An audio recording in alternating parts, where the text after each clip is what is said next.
Hi guys, welcome back to my channel. So I'm just gonna get into right into today's topic. Just a heads up, my tarot deck is in the final stages of being done. So sometime middle of this week, I'm going to start explaining what my deck is, what it does, how it works, and all that. So stay tuned in the next couple days for that to start coming up. All right. So today's topic, breaking barriers and guiding others through the fire. I think sometimes we go through battles that feel so personal, so isolating, and so brutally ours that we cannot imagine that they can mean anything beyond survival. In the moment, it just feels like pain, like pressure, like confusion, like trying to hold yourself together while something in your life, your heart, or your identity is being tested by fire. And when you're in it, you're not thinking about purpose. You're thinking about making it through the day. You're thinking about how to breathe inside the heaviness. And you're thinking about how to not lose yourself completely inside whatever is trying to take you under. And I know that feeling. I know what it's like to stand in the middle of something hard and not yet understand why it's happening, only to realize later that the fire was doing more than hurting me. It was revealing me. It was breaking things that I could not carry forward. It was exposing walls inside of me that had to come down. It was showing me where fear had built its home. And it was showing me what I still believed I had to live beneath. It was showing me the barriers that were never meant to become my identity. And I think that is what people do not always see right away. Sometimes the greatest barriers in our lives do not look like barriers at first. Sometimes they look like patterns, like old fears, like inherited pain, like cycles that keep repeating, like limitations you got so used to carrying that they started to feel normal. And maybe that is what makes them so dangerous. Because when a barrier has been in your life long enough, you stop calling it a barrier. You call it who you are. You call it your nature. You call it your story. You call it your ceiling. But some things were never meant to define you. Some things were only meant to be confronted. And I think there comes a moment in a person's life when something in them rises up and says, no more. No more shrinking. No more living under what was supposed to be broken. No more calling survival the highest version of life. And no more surrendering to fear just because fear has been familiar. That moment is sacred. Because that is the moment the barrier is no longer invisible. That is the moment you finally see what it is for. And once you see it, everything changes. Not because breaking through is easy, not because suddenly you stop feeling pain, and not because courage becomes effortless, but because now you know that the wall is not the whole world. You know the thing that has blocked you can be challenged. And you know that the thing that has been haunting you can be named. Now you know the thing that once ruled your life does not have to keep ruling it. And that is powerful. And I think some of the most meaningful people in the world are the ones who decide not to make peace with the barriers that were destroying them. The ones who looked at the pattern, the pain, the fear, the trauma, the silence, the self-doubt, and the impossibility of it all, and still chose to rise. Not perfectly, not all at once, but for real. Because breaking a barrier is not always dramatic. Sometimes it's choosing yourself for the first time, or telling the truth after years of silence. And sometimes it's setting a boundary where you used to disappear. Sometimes it's refusing to go back to what kept breaking your spirit. And sometimes it's daring to believe that your life can be larger than the pain that shaped it. That is barrier breaking too. And I think people need to hear that. Because too often we imagine transformation as being this polished cinematic moment where everything suddenly becomes clear, powerful, and triumphant. But real transformation is often way messier than that. Real transformation happens while your voice is still trembling, while your heart is still healing, and while your faith is still being rebuilt, while you're still carrying questions that you yet cannot answer. And still you keep moving. You still refuse to bow to what tried to bury you. You still keep becoming, and you keep walking through the fire. That is strength. And I think the fire matters. Not because pain is beautiful, and not because suffering should be glorified, but because not because hardship automatically makes someone wise, but because there is something about fire that reveals what is true. Fire shows you what can survive. Fire shows you what was only imitation. It strips away performance, it burns through illusion, and it brings you face to face with what is real.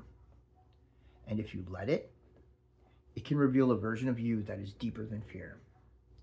A version of you that does not want just relief, but truth.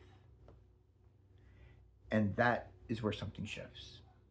Because once you've walked through enough fire and come out holding more truth than fear, your life stops being only about survival. It starts becoming about meaning.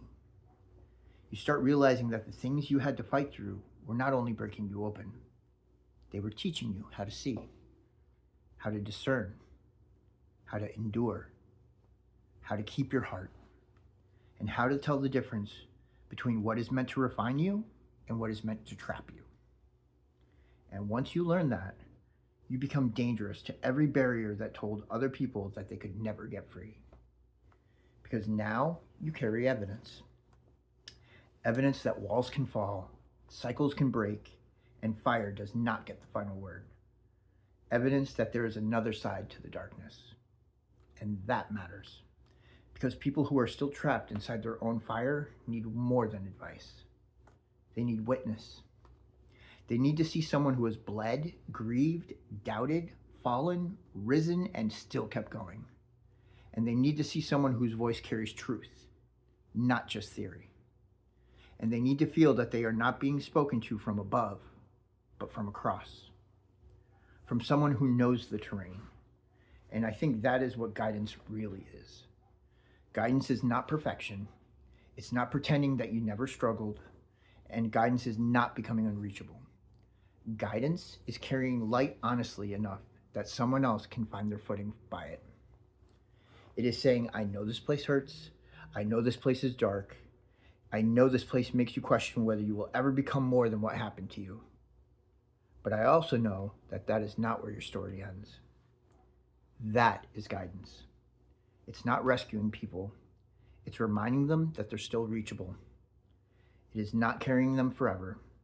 It is helping them remember that they still have a soul, a voice, and a fire that can answer life back. And I think the most profound kind of leadership is born that way.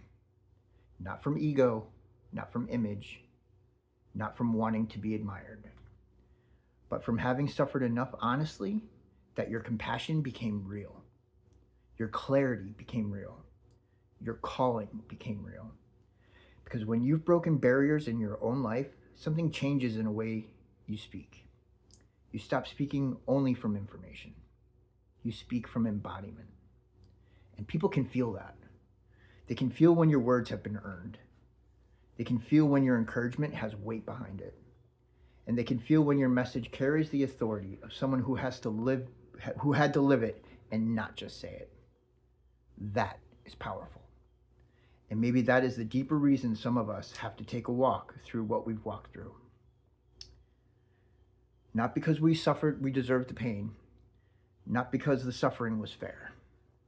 And not because every wound came with a neat lesson attached to it. But because somewhere in the breaking, something in us was also being forged.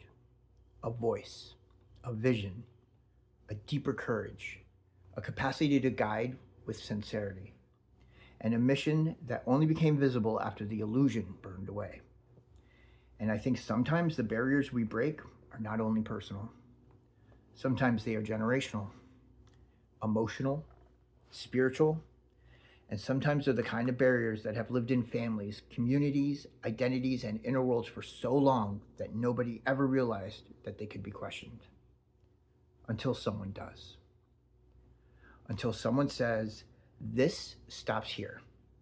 This fear will not own my whole life. This pain will not become my legacy.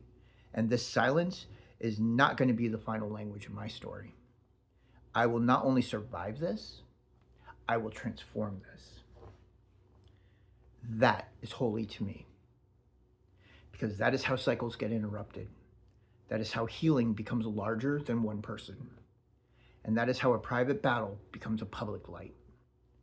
You break the barrier in yourself, and suddenly other people can see the way through on their own. Not because you walked the same exact road, and not because your pain is identical to theirs, but because courage is contagious when it's real. Truth is contagious when it's lived, and hope is contagious when it survives contact with reality. And that is the kind of guidance people remember. Not polished words or empty inspiration, but the kind that sounds like someone who has met the fire and come back carrying something that burns cleaner than fear. And maybe that is the real calling. Not to rise, but to rise in a way that leaves a path. Not just to heal, but to heal in a way that gives language to other people's buried ache. Not just to overcome, but to turn your overcoming into a bridge. A bridge between despair and possibility, pain and purpose. A bridge between the person you once were and the people who still need to know what freedom is and if it's possible. And that is profound. Because when your life is no longer only about what you escaped, it becomes about what you now carry forward. You carry wisdom, compassion, discernment. You carry the kind of fire that does not just consume, it illuminates. And I think we need more people like that. More people willing to tell the truth about the darkness without becoming it. People willing to speak hope without sounding hollow. And people who will guide with sincerity instead of performance. More people willing to break what was handed to them so that the next person does not have to inherit it untouched. That is true leadership. And it does not always look loud. Sometimes it looks like one honest conversation, one testimony, one piece of art, one story, or one message that reaches someone at the exact moment they were about to surrender to the belief that their barrier was permanent. You never fully know how far truth travels once it's spoken from a real place. You never fully know whose life is waiting for your courage. And I think that is a beautiful responsibility.